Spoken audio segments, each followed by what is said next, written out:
Hello welcome ටු සතුටු guide YouTube channel. ඉතින් ඔයාලව අදත් සාදරයෙන් පිළිගන්නවා මගේ YouTube channel එකට. ඉතින් අද ඔයාලට මං අරන් ආවේ දිගමඩුල්ල දිස්ත්‍රික්කයේ තියෙන අප්‍රසිද්ධ මෙන්න මේ පුරාණ රජ මහා විහාරස්ථානයක් පිළිබඳව තොරතුරු. ඔයාලට පේන මේ වනරොදේ මේ විල්යාය මැද පිහිටලා තියෙන මේ කුඩා වනරොදේ තමයි මේ නටබුන් වූ රජමහා විහාරස්ථානය පිහිටලා තියෙන්නේ.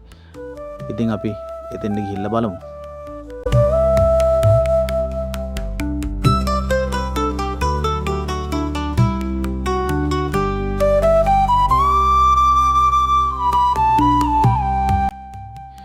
මේ විහාරස්ථානයේ පිහිටලා තියෙන ස්ථානය ගත්තොත් එම සෝභා සෞන්දර්ය අතින් පිරිපුන් ස්ථානයක තමයි මේ රජමහා විහාරස්ථානයේ පිහිටලා තියෙන්නේ. ඔයාලට දැන් මේ පේන්නේ මොණරාගල දිස්ත්‍රික්කයට අයත් කඳු පන්ති කිහිපයක්.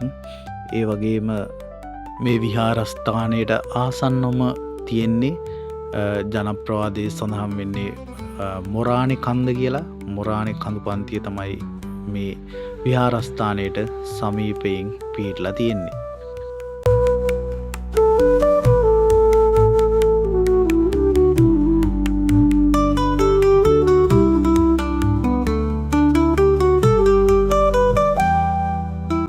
ඇත්තටම ශ්‍රී ලංකාවේ රාජධානි ගැන කතා කරනකොට අපිට ගොඩක් දුරට අහන්න ලැබෙන්නේ අනුරාධපුර පොළොන්නරු දඹදෙණි යුගයන් සම්බන්ධ රාජධානි පිළිබඳ විස්තර.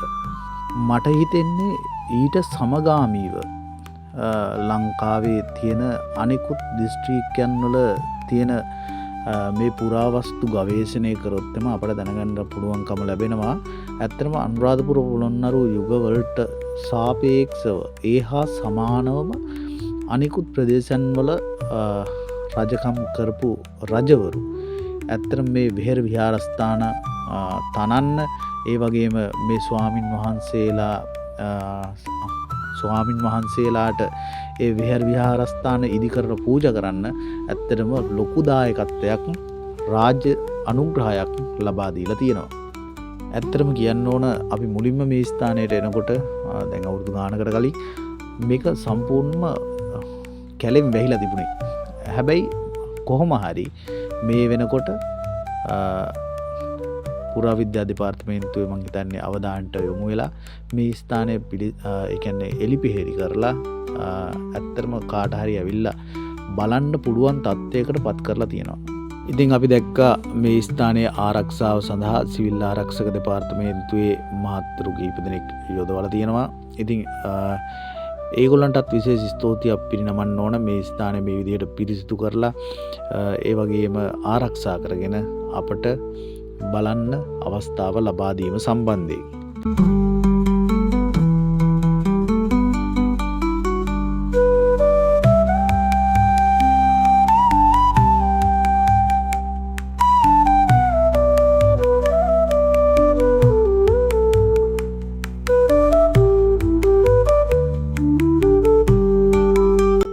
ඇත්තරම මේ ස්ථානයේ මේ තියෙන්නේ බෙහෙත්තරුවක් කියලා තමයි අපට දැනගන්නට ලැබුණේ.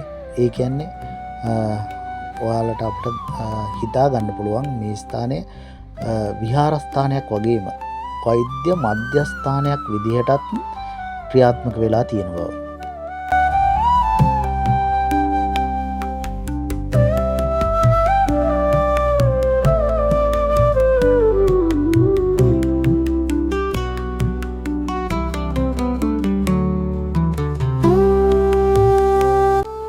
ඇත්තටම මේ වගේ ස්ථානයක සුලභව දකින්න පුළුවන් දසුනක් තමයි අපට මෙන්න මේ ක්‍රියාව.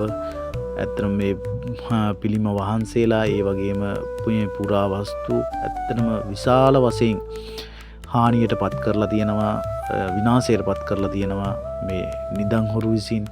ඒක ඇත්තටම ශෝකජනක කාරණයක්.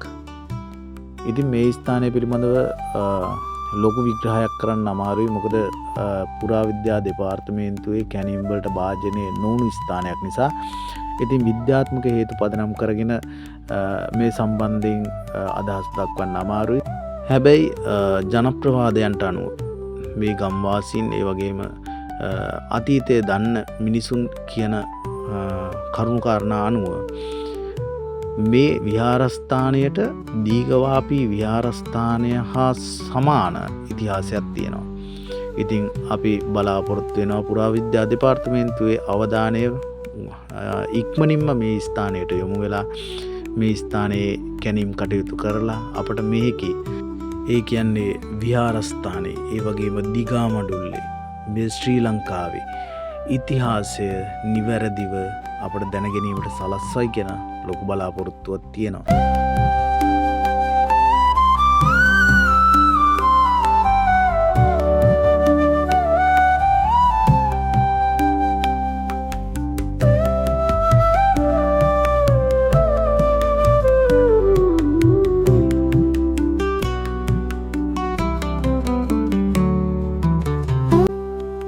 ඇත්තටම මේ විහාරස්ථානය පිළිබඳව තොරතුරු සොයා බැලීමේදී අපි මේ ගම්වාසීන්ගෙන් ඒ වගේම මුතුන් මිත්තන්ගෙන් සොයාගත් කරුණු අනුව මේ විහාරස්ථානය 1970 80 දශකයේ වෙනකම්ම සංඝ සතුව තිබිලා තියෙනවා. ඉතින් මේ තියෙන්නේ මේ විහාරස්ථානය ඉදිරියේ තිබුණ අලංකාර පොකුණ. ඉතින් ගම්වාසීන් කියන විදිහට මේ පොකුණේ ඕලු නෙළුම් මානෙල් කියන මල් වලින් පිරිලා තිබුණා කියලා තමයි ගම්වාසීන් සඳහන් කරේ.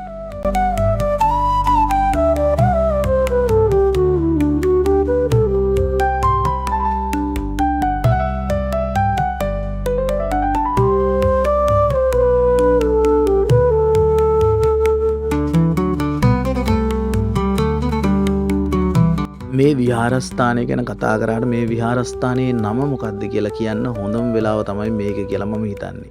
මේ තමයි ඔයාලා දකින්නේ මේ ගම මැද තියෙන සේස කන්ද, කදුරුගොඩ කන්ද. ඉතින් මේ විහාරස්ථානයේ නම තමයි අද වෙනකොට නටබුන් බවට පත් වෙලා තියෙන කදුරුගොඩ රජමහා විහාරස්ථානය. අද වෙනකොට නටබුන් බවට පත් වෙලා තියෙන කදුරුගොඩ රජමහා විහාරස්ථානය තමයි මේ විහාරස්ථානය. මෙම පුරාණ රජමහා විහාරස්ථානයේ අයිතිය පවතින්නේ නාමල්ලොය අභිනවාරාම විහාරස්ථානය සතුව. ඉතින් නාමල්ලොය අභිනවාරාම විහාරස්ථානයේ විහාරාධිපති නම කියන්නට අවසරයි. නාමල්ලොය අභිනවාරාමාධිපති මුල්ලේගම ඓතිහාසික මුල්ගිරි රජමහා විහාරාධිපති මුල්ගිරි පිරවනේ පරිවේනාධිපති පූජ්‍ය නන්ද ස්වාමින් වහන්සේ. ඉතින් උන්වහන්සේව සම්බන්ධ කරගන්න අපි සෑහෙන උත්සාහයක් දරුවා මේ විහාරස්ථානය පිළිබඳව නිවැරදි තොරතුරු නිවැරදි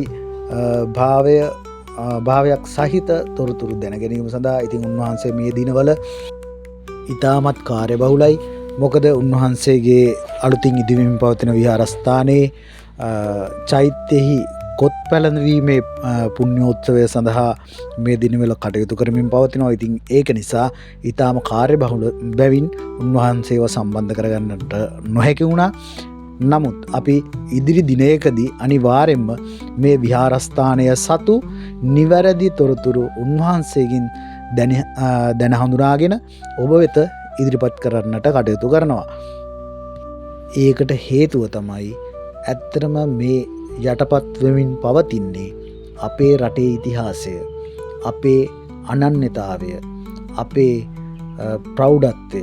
ඉතින් මේ කරුණු කාරණා ගැන සොයා බැලීම, ඒ වගේම ජනතාව දැනුවත් කිරීම මගේ යුතුකමක් විදියට මම සලකනවා. ඉතින් අනිවාර්යයෙන්ම මේ පිළිබඳව නිවැරදි දත්තයන් සහිත වීඩියෝවක් ඉදිරියේදී මම ඔයාලට අරන් එනවා. ඉතින් අවසාන වශයෙන් කියන්නට ඕන ඔයාලත් මේ ස්ථාන පිළිබඳව අවධානය යොමු කරන්න, එන්න, දැක බලා ගන්න, වැඳ පුදා ගන්න, ලෝකෙට හඬගා කියන්න අපේ අනන්‍යතාවය පිළිබඳව. ඉතින් මගේ YouTube channel එක subscribe කරන්න, ඒ වගේම bell icon එක ඔබන්න. වීඩියෝ සම්බන්ධව හොඳ නරක ඕනම දෙයක් පහලින් කමෙන්ට් කරන්න.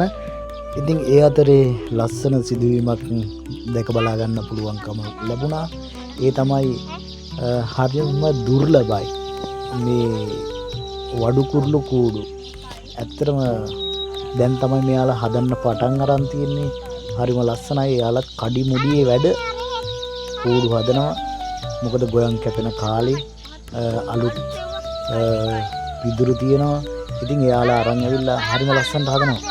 ඉතින් එයාලා ලහියේ වැඩ.